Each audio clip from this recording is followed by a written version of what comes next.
नमस्कार। ध्यानमूलं गुरोर्मूर्ति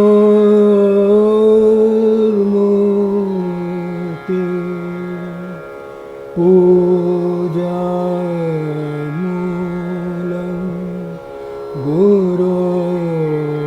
गुरोपदम् मन्त्रमूलं गुरोर्वाक्यम्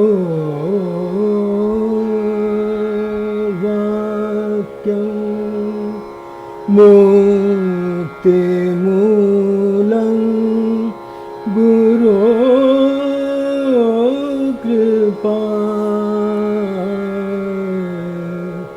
मुक्तिमूलं गुरोकृपा।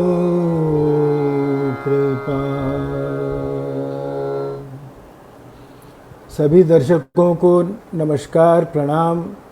जैसे कि आप लोग जानते हैं, कल गुरु पूर्णिमा है और उसके उपलक्ष्य में हमने आज ये स्पेशल प्रोग्राम गुरु पूर्णिमा पे किया।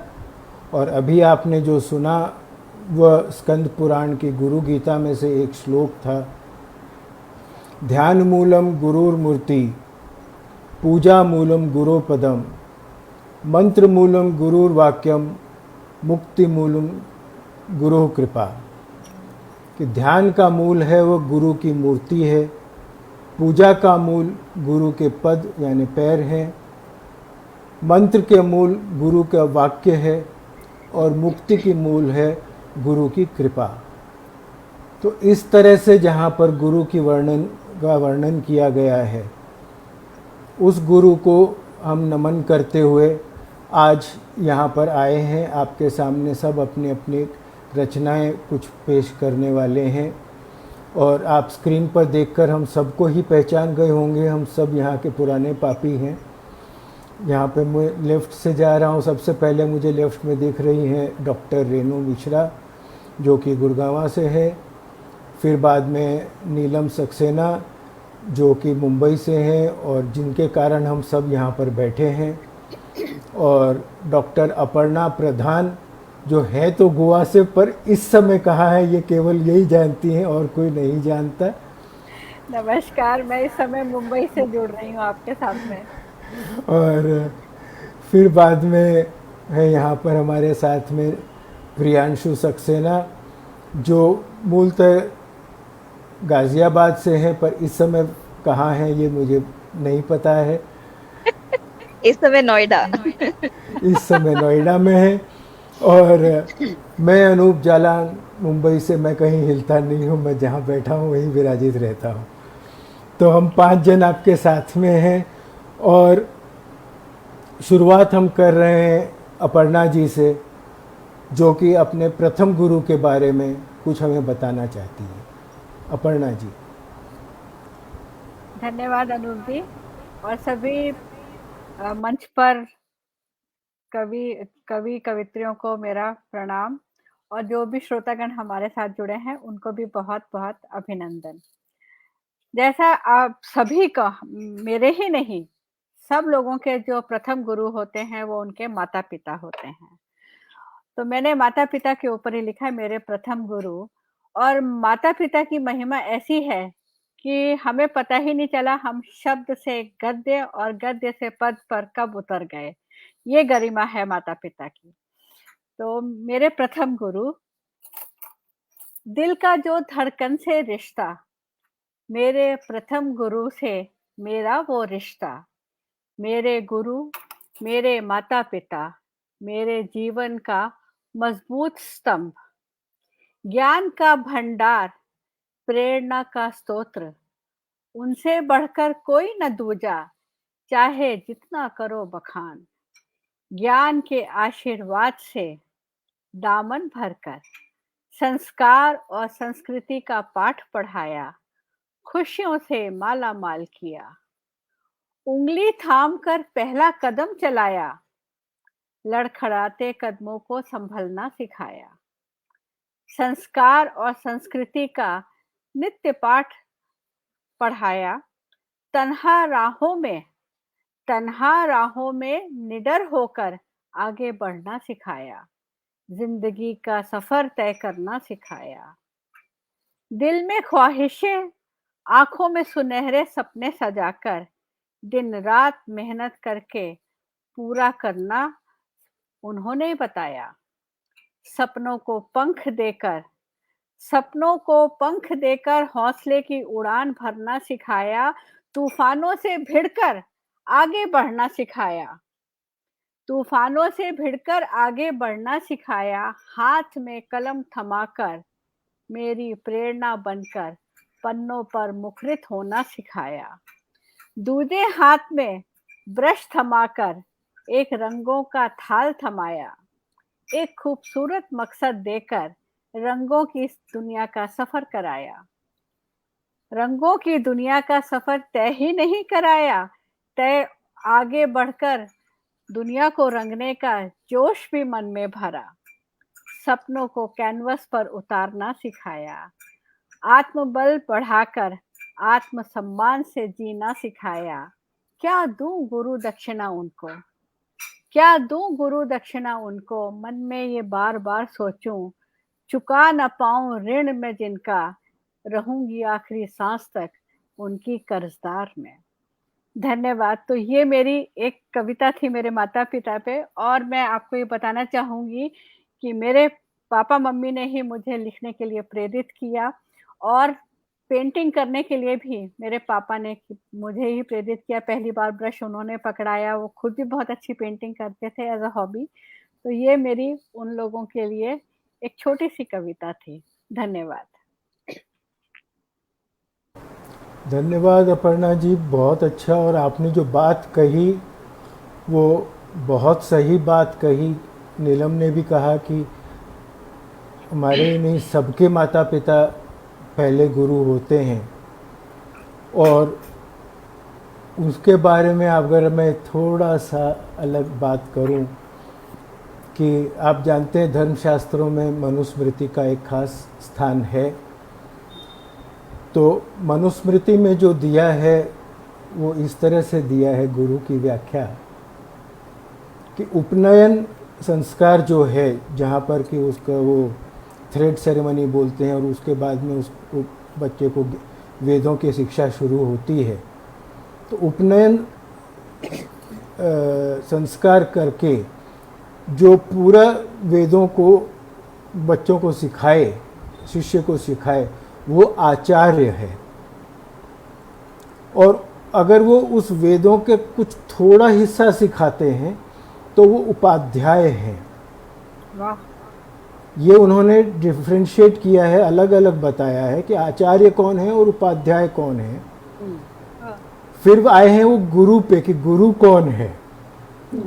तो गुरु के लिए उन्होंने कहा है कि जो जन्म दे और उसके बाद पालन पोषण करे वह गुरु है। तब जन्म देकर पालन पोषण करने वाला कौन? माता पिता के अलावा दूसरा कोई नहीं है। तो उन्होंने जो कहा कि गुरु है वो केवल माता पिता है। जहाँ माता पिता नहीं हैं वहाँ पर फिर बाद में आप बड़े भाई को बांध सकते हैं, बुआ, मौसी, मामा, ये सब इनको आते हैं। पर जहाँ प्रथम जो गुरु जो है, गुरु का स्थान है वो माता पिता का है, और किसी को गुरु नहीं माना है मनुस्मृति ने। और यहाँ तक उन्होंने कहा है कि 10 उपाध्याय से बढ़कर एक आचार्य होता है, और 100 आचार्य से बढ़कर एक पिता होता है। क्या बात है। और 1000 पिता से बढ़कर एक माता होती है। ये मनुस्मृति में उन्होंने लिखा है। तो आपने जो वर्णन किया गुरु का, वो बिल्कुल उसके हिसाब से सही वर्णन किया, सभी के लिए वही लागू पड़ता है। और अगली हमारे कवित्री डॉक्टर रेणु मिश्रा, वो भी, उनकी भी कविता इसी पर है, गुरु मेरे पिता। आइए रेणु जी। जी, आपने इतना अच्छा बताया। जब मनुस्मृति में, मैंने मनुस्मृति नहीं पढ़ी थी, लेकिन आज पता चला कि गुरु की क्या परिभाषा है। जो जन्म दे और पालन पोषण करे और जो मार्ग दिखाए वही गुरु है। तो मैंने तो बिना जाने ही पिता को गुरु माना था। माता तो है ही जिन्होंने अक्षर ज्ञान करवाया कि कुछ लिख सकते हैं, उनके बिना तो लिख भी नहीं सकते थे कुछ लिखना पढ़ना। सभी की माँ ही सिखाती है पहली गुरु। पर ये मेरी कविता जो है वो पिता पर है। पिता, एक आवाज जो पुकार भर ले मेरा नाम, तो मन के सारे कलुष मिट जाएं, सारी दीनता छट जाए, हीनता मिट जाए, मन फिर गरिमा पूर्ण स्थिति में लौट आए। एक हाथ जो आशीर्वाद को उठ जाए, तो जीवन के सारे दुखों को भस्म कर दे, जीवन खुशियों से भर दे, रास्ते के कांटे हटा फूलों से सजा दे, सुरक्षा सहजता संत संग अनंत दुलार वार दे।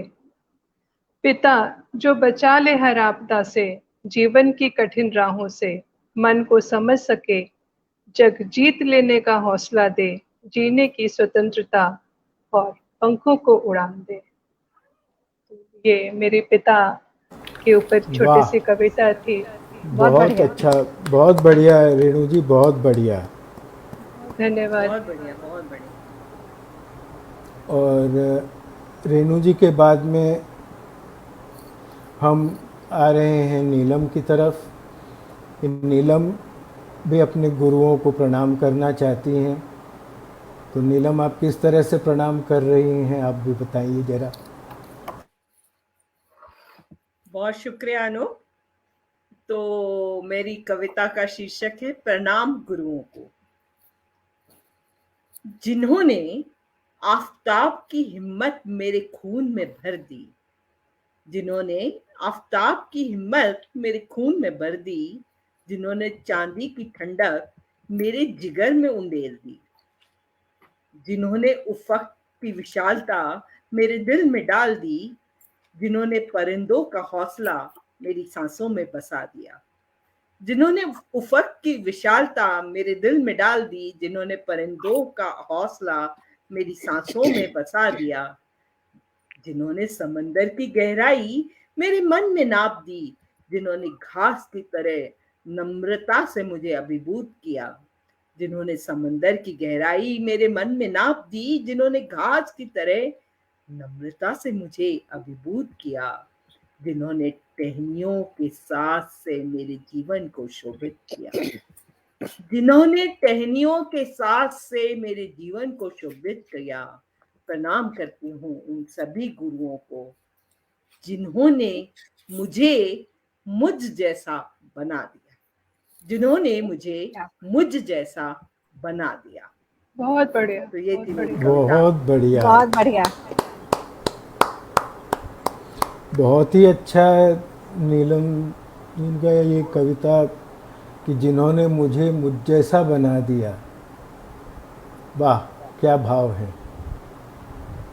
और इस पर एक छोटा सा 2 लाइन मैं कहना चाहूंगी, प्लीज। जरूर जरूर जरूर। किसी एक बार किसी ने लिखा था, शायद अनूप जी ने ही लिखा था, कि मैंने अपने गुरुओं को कहा कि आज जो भी हूँ मैं आपकी वजह से हूँ। तो उनके गुरुओं ने कहा कि जो हो तुम अपनी वजह से हो, मेरे ऊपर वो ना डालो।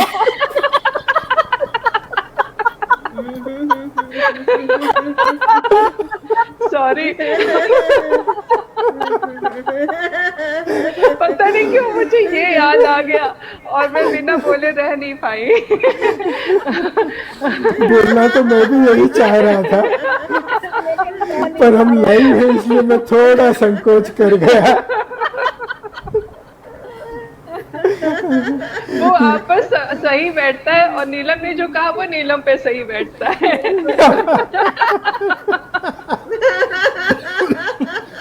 वेणु ने वाइब कैच कर ली और बोल दिया।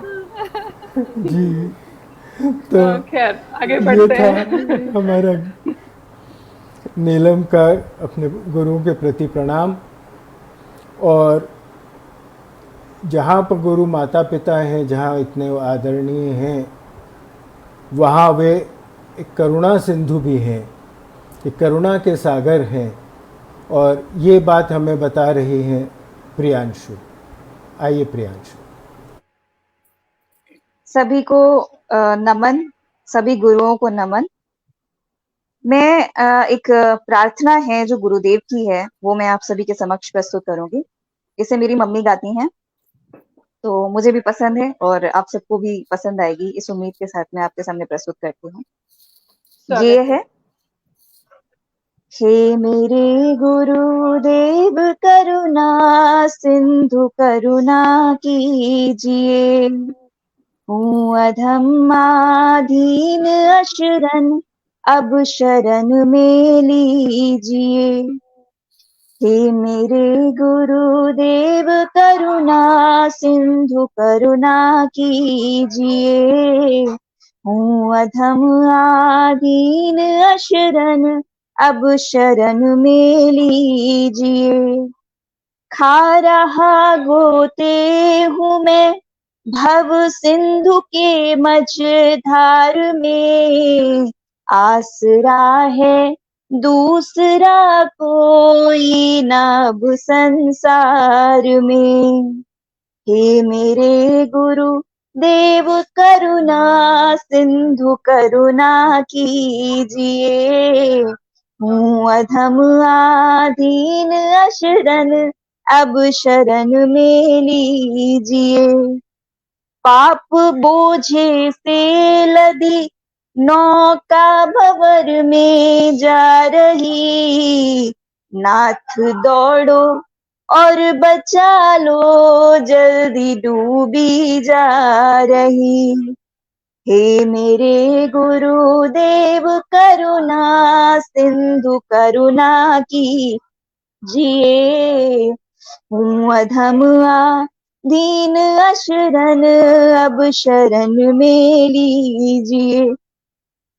आप भी यदि छोड़ देंगे फिर कहाँ जाऊंगा मैं, भव सागर को नाथ कैसे पार कर पाऊंगा मैं।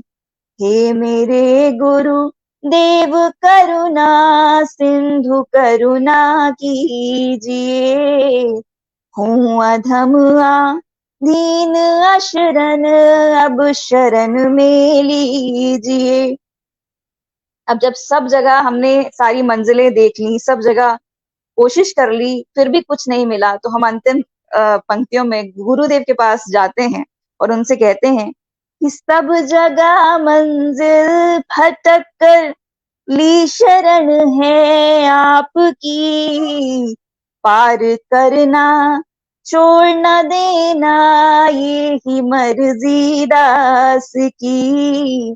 हे मेरे गुरु देव करुणा सिंधु करुणा कीजिए, हूँ अधम दीन अशरण अब शरण में लीजिए। हे मेरे गुरु देव करुणा सिंधु करुणा कीजिए। Thank you. बहुत अनूप सर, अच्छा। आप सभी से निवेदन है, एक्चुअली मुझे यहाँ से जाना है, तो मैं आपको अपनी दूसरी पोयम भी अभी सुना दूं, अगर आप सभी की अनुमति हो तो। जरूर। तो ये मेरे गुरु को समर्पित है, जो आचार्य प्रतिष्ठा हैं, जिनको मैं फॉलो करती हूँ, वो योग गुरु हैं। तो ये मेरे भाव हैं जो मैंने अनूप सर के कहने पर बस लिख दिए हैं और आप सभी के सम्मुख रखती हूँ। हे गुरुवर, मेरे गुरुवर, आप कहते हैं कि जिस प्रकार मेरे अंदर मेरे पिता के गुण आए हैं, उसी तरह मेरे अंदर परम पिता के गुण आए हैं। हे गुरुवर, मेरे गुरुवर, आप कहते हैं कि मैं ईश्वर की संतान हूँ, मेरे सर पर हमेशा परमात्मा का हाथ है। तो जब आप ये कहते हैं, मुझे महसूस होता है कि मेरे सर पर मेरे आराध्य का साया है। निसंदेह मुझे ये सद्मार्ग आपने दिखाया है। हे गुरुवर, मेरे गुरुवर, आप कहते हैं कि अपनी आंखों को बंद करके बाहरी दुनिया से खुद को काट के अपनी सांसों को सुनो। वो सांसें जो ईश्वर का अनमोल तोहफा हैं, वो सांसें जिन्हें लेते लेते हम उन्हें भूल जाते हैं। हे गुरुवर, मेरे गुरुवर, आप कहते हैं मैं ध्यान में आराम की स्थिति में पहुंचूं, जहां केवल राम रह जाएं और मेरा मैं खत्म हो जाए। हे गुरुवर, मेरे गुरुवर, आपकी चरण रज को माथे लगा के मैं धन्य हो गया हूं, क्योंकि आप ही हैं जिन्होंने मुझे यहीं धरा पर उस परमात्मा के साक्षात दर्शन करने का मार्ग बतलाया है, बुद्धि दी, ज्ञान दिया, सुमार्ग दिखलाया है। आपको कोटि कोटि नमन, आपको करबद्ध नमन। हे गुरुवर, मेरे गुरुवर, आपको कोटि कोटि नमन। धन्यवाद। बढ़िया। बहुत बढ़िया, बहुत अच्छे प्रियांशु, बहुत बहुत बढ़िया अच्छे। लिखा। Thank you so much, thank you so much Anup sir और Neelam ma'am, thank you so much इस गोष्ठी में ज्वाइन कराने के लिए। थैंक यू सो मच आप सभी। चलिए हम लोग की खुशी। जी। तो दोस्तों, ये थी प्रियांशु। इन्हें जरा जल्दी जाना है कहीं, तो इसलिए थोड़ा प्रोग्राम हमारा चेंज आप हो गया। सभी से इन्होंने जो क्षमा कहा, चाहती हूँ कि मैं पूरी तरह जोड़ नहीं पा रही हूँ, और thank you so much bear करने के लिए। I am so sorry once again. Thank you चलिए so much, thank you so much. चलिए, थैंक यू।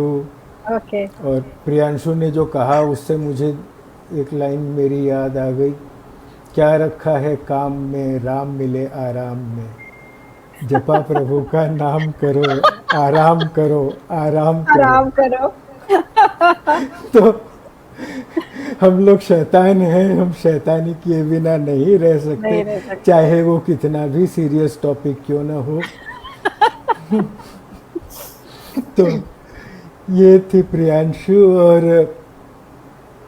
जहाँ इन्होंने अब बात की पहले करुणा सिंधु की, तो उसके ऊपर से एक मुझे मीरा की रचना मुझे ध्यान में आ रही है। आप मुझे 1 मिनट का समय दीजिए।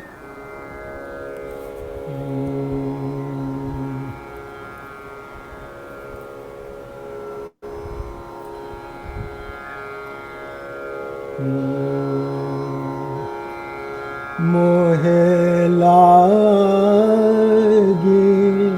लगन गुरु चरणन की, मोहे लागी लगन गुरु चरणन की,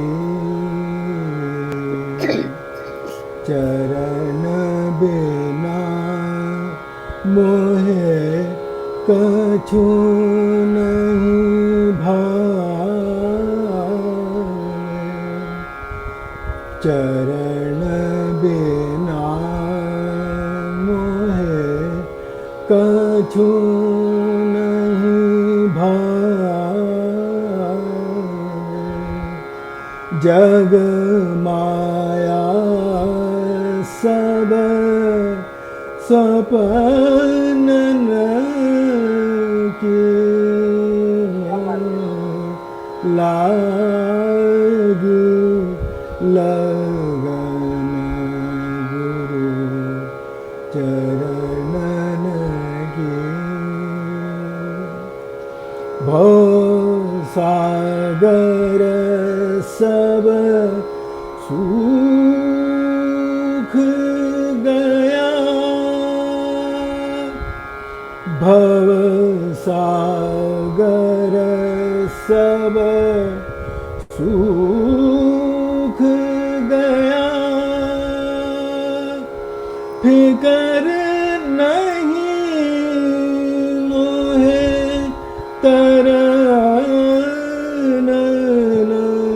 की, मीरा के प्रभु गिरधर नागर, मीरा के प्रभु गिरधर आस वही गुरु शरणन की मोह लागे लगाना गुरु चरणन की।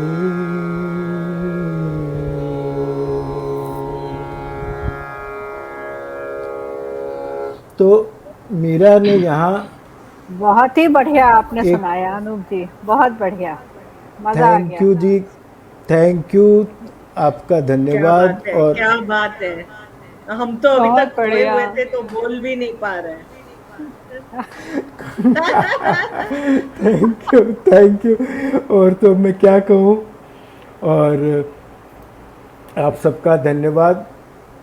और यहाँ पर दरबार बकू जी, शायद मैं पता नहीं नाम में सही उच्चारण कर रहा हूँ कि नहीं, बहुत बढ़िया रचना और उतनी सुंदर आवाज़। ठीक है, मेरी आवाज़ की यहाँ कोई ख़ास बात नहीं है, यहाँ जो है वो रचना की बात है कि गुरु के चरण की जो लगन लगी है, तो उसके अलावा और कुछ चीज़ नहीं चाहिए कि, क्योंकि सब कुछ जो है वो सपना है। और भवसागर जो है तरना है, वो तरने की अब फिक्र भी नहीं है, क्योंकि भवसागर तो सूख गया, गुरु के कृपा से भवसागर सूख गया, फिक्र नहीं अब तरने की। और मीरा के प्रभु गिरिधर नागर, आस वही गुरु शरणन की, गुरु के शरण की बस आस है, और कुछ हमको नहीं चाहिए, और कुछ नहीं चाहिए। इस तरह से मीरा ने वहाँ पर भगवान कृष्ण को अपना आराध्य, अपना गुरु मानते हुए उनके लिए ये कहा है।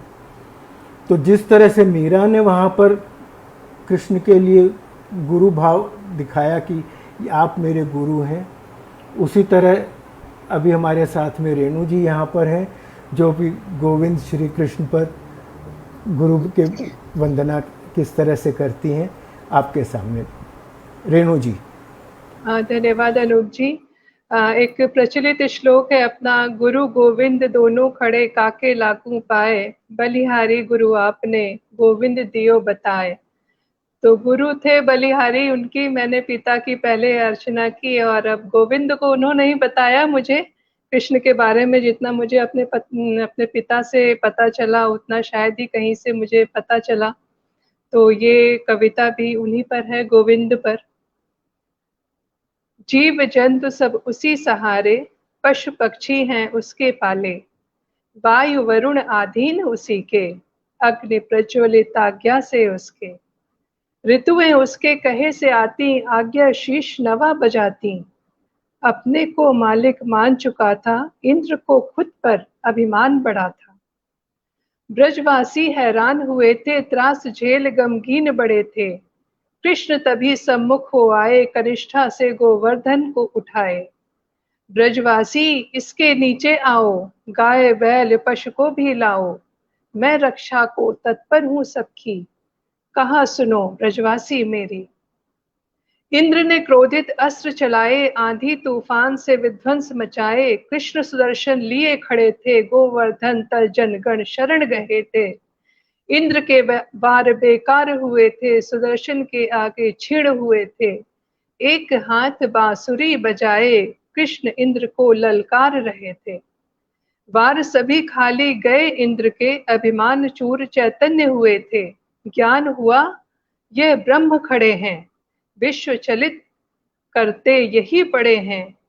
खुद को बड़ा समझ भूल हुई थी, पराजित इंद्र लज्जित हो आया। चरण पकड़ क्षमा को शरण में आया, शरणागत की रक्षा को सदा ही तत्पर। महादयालु प्रभु करुणा के सागर, क्षमा किया ब्रह्म इंद्र का तोड़ा। ब्रह्ममय ये जगत चक्षु उनका खोला।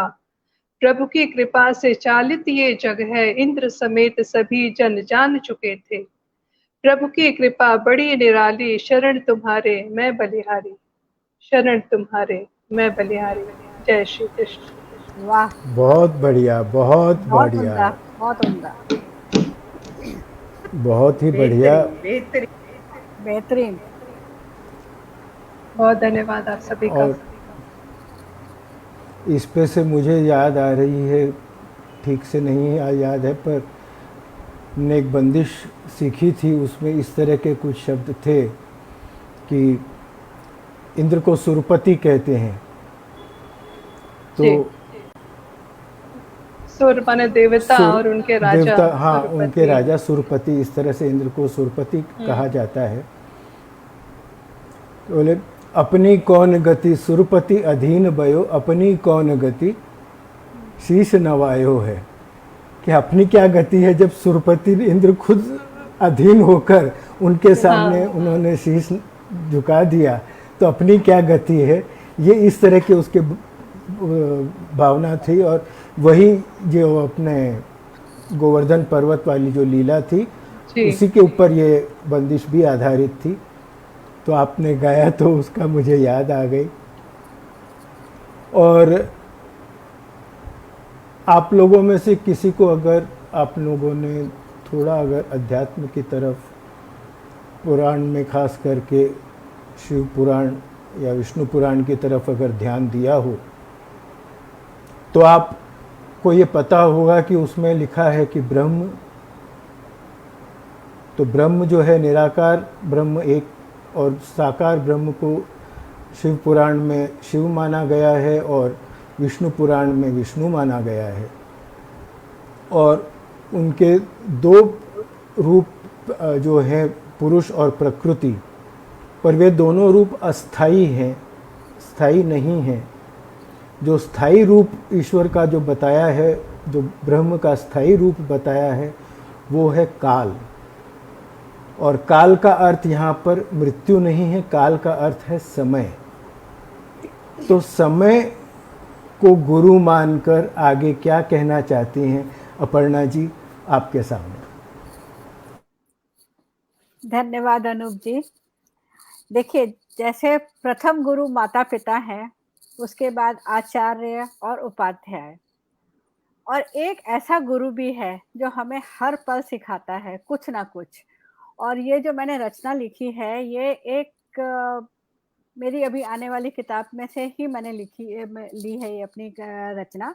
एक ऐसी औरत की तरफ से है जो अपना अस्तित्व ढूंढ रही है और उसको समय जो है उसके लिए सबसे बड़ा गुरु बना है। वो कैसे? और कहते हैं ना, जिसने समय के साथ चलना सीख लिया, उसने समझो जीवन जीना सीख लिया। समय ने कराई खुद से जान पहचान, खुद से पहचान। जीवन में देखे कई उतार चढ़ाव, वक्त ने गुरु बनकर दिखाई नई राह। सिखाया प्रतिपल अगम्य पथ पर चलो, बनाओ अपनी एक पहचान। शूल सी बातों के वार सहती थी, जहरीले शब्दों की मार खाकर रोज विषपान करती थी। पाबंदियों की जकड़न में घुट घुट कर सांसें लेती थी, साजिश का शिकार हो रही थी। निशब्द नहीं थी लेकिन मौन रही, माता पिता के दिए संस्कारों का मान करती रही। अल्फाजों की कमी नहीं थी लेकिन खामोश रही, गुरु से अर्जित ज्ञान का भंडार था। कुछ कहा नहीं लेकिन भाव से परिपूर्ण रही, खुद को झोंकती रही चूल्हे में, तलाशती रही अस्तित्व अपना। फिर समय ने हाथ थामा। अब देखिए समय ने क्या किया। फिर समय ने हाथ थामा, गुरु बनकर करवाई खुद से पहचान। उठाकर चूल्हे की एक चिंगारी, एक हाथ में आग, दूसरे में कलम थमा दी। अग्नि नसों में दौड़ने लगी, अंगारों की तपिश सहते सहते आग की भाषा समझने लगी। शब्दों की जादूगरी गुरु शिक्षक से सीखी थी, समय ने शब्दों से खेलना सिखाया। कागज को उन्मुक्त गगन समझकर पंख अपने खोलने लगी, पन्नों पर झनकार मचाकर शब्दों की गरिमा जानती थी। शब्दों की गरिमा जानती थी, शब्दों की महिमा जानती थी। शब्दों से बोलने लगी, शब्दों से खेलने लगी। निहत्थी होकर भी अनोखे हथियार से चोट करने लगी। स्वयं को कविताओं में रचने लगी, तकदीर बदलने लगी। नारी की पहचान गुंजरित करने लगी। तो ये समय ने नारी को पूरा पलटा दिया। और अंत में हर गुरु को जिन्होंने किया सशक्त मेरी किताबी ज्ञान, हर गुरु ने जिन्होंने सशक्त किया मेरा किताबी ज्ञान, सामाजिक ज्ञान, पर समय है मेरा गहरा दोस्त जिसने करवाई मुझसे एक नई पहचान। तो धन्यवाद। ये एक छोटी सी कविता मैंने लिखी थी समय के ऊपर। बहुत बढ़िया अपर्णा जी, बहुत अच्छे। धन्यवाद। थोड़ा हटकी थी, लेकिन मैंने सोचा कि ये यहाँ पे समय भी सिखाता है हमको, हर पल सिखाता है किस तरह से हम लोग हमारी जीवन की दिशा भी मुड़ती चली जाती है। वही सोचकर ये कविता लिखी थी। जी, और आप कुछ कहना चाह रही हैं रेणु जी? आपके चेहरा जैसा बता रहा है, लेकिन आपका माइक म्यूट है। नहीं नहीं, मैंने कुछ नहीं कहा। मैं बस सुन रही हूँ अभी आप लोगों की कविताएं। ठीक, चलिए तो आगे बढ़ते हैं अपने। और हमने जैसे शुरुआत की थी गुरु गीता से, तो गुरु गीता में और भी कई बातें लिखी हैं। उसमें से एक है कि उसमें गुरु के व्याख्या है, तो 5 श्लोक हैं शायद उसमें अलग अलग। तो उसमें गुरु शब्द का अर्थ बताने की है। हालांकि वो आपको जो निरुक्त में या जो डिक्शनरी के शब्द हैं उसमें आपको वो शब्द आंसर नहीं मिलेंगे, वो जो गुरु यहाँ पर बताया है। उन्होंने कहा कि गु शब्द जो है वो अंधकार का प्रतीक है, और रू शब्द है वो तेज का प्रतीक है। तो जैसे गुरु, जब दोनों शब्द मिल जाते हैं तो वो अंधकार के ऊपर तेज भावी हो जाता है और अंधकार मिट जाता है। तो जो गुरु है वह उसी तरह से ब्रह्म ज्ञान है, जो कि आपकी जो अज्ञान के जो अंधकार है उसको मिटा देता है। उसी तरह से और भी उसके अंदर कई हैं कि रोग है तो वो निरोग करते हैं, माया है तो माया को हटाते हैं, और इस तरह से कई उसके अंदर और व्याख्याएं, मैं डिटेल्स में नहीं जाऊंगा। पर वह जो चीज़ है उन्होंने जो बताई कि जो गुरु है वो अंधकार दूर करता है, तेज है वो। तो गुरु क्या करता है? वो हाथ पकड़कर आपको साथ नहीं चलता है, वो आपको राह दिखाता है। एक शिक्षक है, एक गुरु है। जो शिक्षक लेवल पर हम हैं, वो एक एक चीज़ हम समझाते हैं, हम हाथ पकड़कर बताते हैं, ऐसा मत करो, साथ चलते हैं। पर जो उनके आगे जो है वो जो गुरु है, उसे पता है कि वो अपने आप शिष्य चलने लायक है, चलने के काबिल है, उसको केवल राह दिखानी है। उसको केवल इतना कहना है कि तुम अपना पथ अपने आप ढूंढो। और ये बात हमारे लिए नीलम अपनी कविता में लाई है। नीलम, बहुत शुक्रिया अनूप। मैं यहाँ कुछ हटकर एक विषय है जिस पे बात करूंगी। यूं तो गुरु जो है अक्सर एक अपने शिष्य को एक हीरे की तरह बना देते हैं, और वो चमकता रहता है, जिंदगी में रोशनी फैलाता रहता है। परंतु कुछ कुछ गुरु ऐसे भी होते हैं जो उसको कोयले की तरह घायल कर देते हैं। ये तो कोयला बहुत बाद में जानता है कि उसमें भी हीरे की खासियत है। तो मैं इस विषय पे आज बात करना चाहती हूँ। ये खासकर टीचर्स के लिए है कि उनकी कुछ भी बातें कैसे एक स्टूडेंट को हर्ट कर सकती हैं, या वो उसको अपनी जिंदगी में मुश्किलें ला सकती हैं, और वो उससे कैसे निकल सकता है। तो कविता का शीर्षक है पथ अपना ढूंढो। यूं तो जिंदगी ने न जाने कितना दिया है, उस प्रभु के आगे हरदम से सिर झुका है। गुरुओं ने मुझे खूबसूरत सांचे में ढाला, जब बनी मैं हुनर की मलिका तभी मुझे निकाला। जब बनी मैं हुनर की मलिका तभी मुझे निकाला। पर किस्से कुछ ऐसे भी हुए रास्तों पर कि तोड़ गए वो मेरा नाजुक सा जिगर। गुरु पूर्णिमा है, सोचा उनकी भी बात कर लूं, दिल की जो चोटें हैं उनका भी जिक्र कर लूं। दिया पीटी की तैयारी जोर शोर से चल रही थी। टीचर को स्टूडेंट ज्यादा होने की बात खल रही थी। एक लड़की को उन्होंने निकल जाने को कहा, वो बहुत काली थी, मैंने कहते हुए सुना। एक बार गरबा था, जोश से तैयारी हुई थी। मुख्य अतिथि के आने में वक्त था, टीचर भी मस्ती में थी।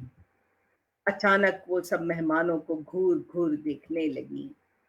शायद खाली खाली थी, थप्पियां कसने लगी। कुछ लोगों को वो नाम से ही जानती थी, कुछ लोगों के ओहदों को पहचानती थी। मेरे पापा मामूली क्लर्क, जब वो अंदर घुसे, कैसे कैसे लोगों के बच्चे यहाँ हैं, ये ताने कसे।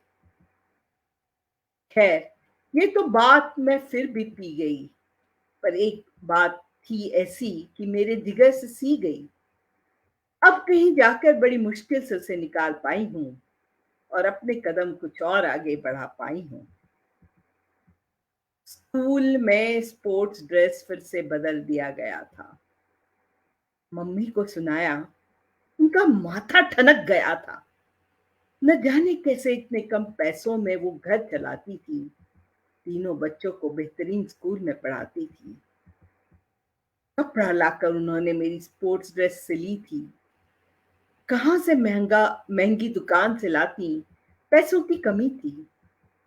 टीचर ने ऊपर से नीचे तक देखा, जैसे होशियार मेरे पास आई और मुझे पड़ने लगी जोरों से मार। मेरे बाल उन्होंने खींचे और मुझे स्टाफ रूम तक दिया धक्का। मुझे मेरा अक्स देखने को कहा और फिर से मारा मुक्का। क्या देखा है तुमने कि कितनी भद्दी दिखती हो, और बच्चे कितने खूबसूरत, तुम भिकारन लगती हो। तमाचों से मेरे गालों का रंग हो गया था लाल, पर उसका भी मुझे कहाँ था जरा भी मलाल। मेरे दिल पर जो पड़ी थी उससे मैं टूट सी गई। क्या पैसा ही सब कुछ है, सोचती रह गई। आज कई खूबसूरत दिखने वालों को पीछे छोड़ आई हूं। रईस कई थे पर दिल की अमीरी से नाता जोड़ पाई हूं। पर मैं ये बात भी सबको चाहती हूं बतलाना, किसी ऐसे गुरु की बातों से अपने को ना आग जाना। गुरु कुछ ना कुछ सिखाता है, प्रणाम करना जरूर, पर उसकी रूह की रोशनी पर हरदम रखना गुरूर, पर अपनी रूह की रोशनी पर हरदम रखना गुरूर। जब कोई तुम्हें हुनर की जगह अमीरी पर तोले, जल जाने देना तब तुम हजारों खौलते शोले। ये शोले भी सच मानो किसी गुरु से कम नहीं, कुछ करना ठान लो तो किसी में रोकने का दम नहीं। पथ सही हो, कभी न डिगना, रखना ये ध्यान, कभी कभी अपने गुरु तुम खुद हो, रहने देना ये भान। कभी कभी अपने गुरु तुम खुद हो, रहने देना ये भान। तो ये थी मेरी कविता। बहुत बढ़िया, बहुत बढ़िया। बहुत अच्छी बढ़िया, कविता। एकदम यो दिल को छूने वाली बात थी। और बहुत सारे ऐसे होते हैं, अभी भी हैं, हाँ हाँ ऐसा होते नहीं। हैं। हाँ, और मैं उनको इतना ही गुरु की बस श्रेणी कहता में हूँ, रखना ही नहीं चाहिए। बस वो उसकी उन्हें काबिलियत आप नहीं टीचर रखते, बस। कहिए, शिक्षक कहिए, हाँ, वो गुरु मत टीचर होने कहिए। लायक भी नहीं है, वो टीचर के पर लायक जब भी नहीं है। मन जब बड़ा कोमल होता है ना, तब उस पे तभी, जो आघात हाँ, जो होता है, वो यानी टीचर्स को समझना चाहिए। तब वो नहीं समझते और तब हमारे दिल घायल होते हैं। और ऐसा मेरे साथ ही नहीं, कई लोगों के साथ हुआ होगा। कई लोगों होता के है, साथ हुआ बहुतों के होगा। साथ होता है। और केवल आज की और बात उससे नहीं भी है, बुरा होता है। इससे ये भी बुरा सदियों से होता चला है, रहा है। सदियों से चला आ रहा है। बिल्कुल सही वैसे बात तो है। एकलव्य के साथ भी हुआ था, एकलव्य मैं के भी साथ वही भी हुआ कह रहा था। था, एक तरफ हाँ एकलव्य था, एक तरफ कर्ण था। हाँ दोनों को काबिलियत होते हुए भी नहीं सिखाया गया, पर उस समय की बात थी। जो होना चाहिए, जिस तरह का गुरु चाहिए, वो कबीर ने कहा है कि गुरु कुम्हार शिष्य कुंभ है, गुरु कुम्हार शिष्य कुंभ है, घड़ी घड़ी काढ़े खोट, घड़ घड़ के खोट निकालता है, अंदर हाथ संवार दे। आप घड़े को देखिए, वो अंदर से तो हाथ लगाता है कि टूटे नहीं, कि अंदर हाथ संवार दे, बाहर मारे चोट। चोट, बहुत बढ़िया। ये गुरु का जो लक्षण है वो ये है। जब वो अंदर हाथ संवारने की बात जब कोई गुरु भूल जाता है, तब उसे गुरु कहलाने का हक नहीं रहता। हक नहीं। तो बात ऐसी है। और जहाँ नीलम ने कहा उनको मैं शिक्षक कहूँ या टीचर कहूँ, ये भी मैं समझ नहीं पा रहा हूँ। टीचर भी नहीं कहना चाहिए, वो टीचर होने लायक भी नहीं है। टीचर होने लायक भी नहीं है, वो शिक्षक बात कहलाने सही लायक है। ही नहीं है। शिक्षक कहलाने लायक नहीं है। पर इनकी जो मार्मिक जो कथा थी, उसके ऊपर कविता थी, उसके ऊपर से थोड़ा सा अंत करने के लिए मैं थोड़ा हल्का दूसरी तरफ आ रहा हूँ। जी जी, स्वागत ये है। थोड़े दिन पहले मैंने सुनाई थी कविता, और मेरी आमतौर पर मेरी इच्छा रहती है कि एक कविता को दोबारा कम से कम 1 साल न सुनाऊं, लेकिन आज बस मूड आ गया इसलिए सुना रहा हूँ। इसका किस्सा यूँ है कि मैं स्कूल छोड़ने के बाद में कई साल बाद में एक बार स्कूल किसी कारण से फिर से गया, तो वहाँ पर गेट के पास में कुर्सी पर बैठे थे हमारे हिंदी के टीचर मिश्रा जी। तो बच्चों की हमारी आदत, पैर छुए उनके, उनसे पूछा सर कैसे हैं। अब मिश्रा जी थे हमारे ज़रा स्टाइलिश आदमी थे, सीधे बात करने में वो मानते नहीं थे। उन्होंने अपने अंदाज में कहा, अरे बेटा हम तो नदी के किनारे के पेड़ हैं, नदी आती है हमें ठोकर दे जाती है, चले जाती है, पीछे मुड़कर भी नहीं देखती कि हम कैसे हैं। अब मैं भी उन्हीं का शिष्य था, ऐसे तो उन्हें नहीं छोड़ सकता था कि वो कुछ बोल दे और मैं जवाब न दूं। तो मैंने भी उन्हें जवाब दिया कि सर क्या करें, ये पेड़ होते ही ऐसे हैं कि जिन्हें ठोकर न दो तब तक वो फल देते ही नहीं हैं, वो फल अपने पास ही संभाले रखते हैं, तो उनसे फल लेना हो तो ठोकर देनी पड़ती है। वो भी हंसने लग गए, सर पे मेरे हाथ फिरा दिया, मैं भी हंसने लग गया।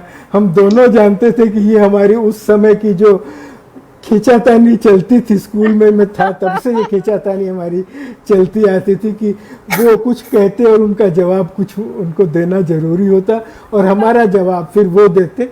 पर कभी सीमा पार नहीं की कि भाई किसी को कभी कुछ गलत कहा हो। फिर बहुत सालों बाद में उनकी वो बात अचानक से कोई कारण से याद आई, और उस पर से उस बात की गहराई समझ में आई, तब ये कविता लिखी थी। खड़ा रहता मैं नदी किनारे अपनी शाखाओं को पसारे, खड़ा रहता मैं नदी किनारे अपनी शाखाओं को पसारे, बारिश धूप सभी सहता हूँ दुनिया को आश्रय देता हूँ, बारिश धूप सभी सहता हूँ दुनिया को आश्रय देता हूँ, फल कभी लगते बहु तेरे, फल कभी लगते बहु तेरे, कभी फूल सुगंध बिखेरे, नदी की धारा बहती आती हल्की सी ठोकर दे जाती, नदी की धारा बहती आती हल्की सी ठोकर दे जाती, फल फूल जो है ले जाती, फल फूल जो है ले जाती, कभी लौट के फिर ना आती, कभी लौट के फिर ना आती, कभी न पीछे देखे मुड़कर, कभी न पीछे देखे मुड़कर, कैसा हूं मैं उससे बिछुड़कर, चोट से किंतु नहीं मैं डरता, चोट से किंतु नहीं मैं डरता, फलों में मीठा रस हूं भरता, नई धारा के इंतजार में होता रहता बेकरार में, नदी किनारे अब भी खड़ा हूं, नदी किनारे अब भी खड़ा हूं, प्रण पे अपने अब भी अड़ा हूं, ज्ञान के फल फूल लुटा रहा हूं, शिष्यों की धारा बढ़ा रहा हूँ, ज्ञान के फल फूल लुटा रहा हूँ, शिष्यों की धारा बढ़ा रहा हूँ। गुरु नहीं शिक्षक कहलाता, गुरु नहीं शिक्षक कहलाता, और इसी में जीवन का सुख पाता, इसी में जीवन का सुख पाता। तो ये थी बहुत बढ़िया। और इसी एक्चुअली अनूप जी, आपने जो कहा कि उनको जवाब दिया ना कि ठोकर मारते हैं तभी वो देते हैं, तो मैं आपके गुरु की तरफ से आपको कुछ इसके बारे में बोलूं, कुछ जवाब दूं? जरूर जरूर जरूर जरूर। हालांकि आपके गुरुजी तो बस हंस दिए, तो उनको कहना चाहिए था कि मैं इंतजार करता हूँ, जो ठोकर मारेगा उसी को फल की आवश्यकता है, तो मेरा फल बेकार नहीं जाएगा। और किसी ने ये भी बहुत सही कहा है, गुरु और सड़क जो है एक समान रहते हैं। एक समान है कैसे? खुद वहीं रह जाते हैं। गुरु और सड़क एक समान होते हैं, खुद वहीं रह जाते हैं और दूसरों को मंजिल तक पहुंचा देते हैं। बिल्कुल बिल्कुल बिल्कुल सही। और रेणु जी, आपने कहा तो उससे मुझे एक सूरदास जी के पद की बात याद आई, वृक्षन को मत ले। कि वृक्ष जो है उनकी जो मति है, उनकी जो बुद्धि है, उनकी सोच है, वो लो कि काटे तापर क्रोध करे नहीं, सींचे नाही स्नेह, जो कोई तापे अस्त्र चलावे ताही को फल दे। तो इस तरह से वो पूरी लंबी है। मैं समझ गई उसका क्या भाव है कि मतलब वो जो काटता है उस पर क्रोध नहीं करता है, जो सींचता है उसे स्नेह नहीं करता है, जो उस पर सभी जो को अस्त्र देता चला है, वो सभी को उसी भाव से, खुले भाव से देता है। वह गुरु है, वह लेकिन उन्होंने गुरु का, आपके गुरु जी ने वो वृक्ष का स्वभाव नहीं लिया। उन्होंने सेलेक्टिव रखा कि जो चाहेगा मेरा फल बेकार ना हो, और जो उसके लायक नहीं है उसके पास ना जाए मेरा फल। तो ये हर गुरु सामर्थ्यवान को ही, तो अच्छे गुरु थे आपके। और उन्होंने देखा कि जिसकी सामर्थ्य होगी, जो लालायित होगा फल पाने को, उसी को मिलेगा। तो ये हम आज भी देखते हैं। जब गाना सीखता हूँ तो गुरु से वही देखता हूँ कि मुझे कुछ सिखा रहे हैं, दूसरे को कुछ और सिखा रहे हैं, वही चीज़ वैसी की वैसी है, पर उसमें थोड़ा फर्क आ जाता है। जब कभी पूछता हूँ कि आपने उनको तो ऐसा बताया, मुझे ऐसा बताया, ऐसा क्यों? तो बोलते हैं जिसकी जो क्षमता है उसको उसके हिसाब से बताना जरूरी है। तो ये गुरु के गुण हैं। और चलिए, आज का हमारा समय भी समाप्त हो गया है और प्रोग्राम भी हमारा अंत हो रहा है। हमारे आज की सभा हम यहीं पर समाप्त करते हैं। हमारे साथ में यहाँ पर आज 250 से अधिक या 250 करीबन 300 पहुंचे थे, अभी 278 है। 300 ऑडियंस, लाइव ऑडियंस हमारे साथ में थी आज यहाँ पर। आप सभी ऑडियंस को, हमारे जो दर्शक हैं सभी को हृदय तल से नमस्कार, प्रणाम। आप लोगों ने हमारा प्रोग्राम इस तरह से सफल किया। और जहाँ पर जो लगातार जुड़े हुए हैं, दरबार बकू जी हैं, संजय कुमार जी हैं, और भी कई लोग हैं, पूनम पांडे जी हैं, बलबीर भट्ट जी हैं, आप सभी को यहाँ से मेरा प्रणाम, धन्यवाद। और मंच को धन्यवाद कि आज का हमारा प्रोग्राम आप सबके कारण से सफल बना। थैंक यू, नमस्कार, शुभ रात्रि। आपको भी धन्यवाद अनूप जी, इतना सुंदर संचालन के लिए और इतनी अच्छी अच्छी बातें बताने के लिए, गुरु महिमा का वर्णन करने के लिए। आभार सभी को, धन्यवाद। शुभ रात्रि।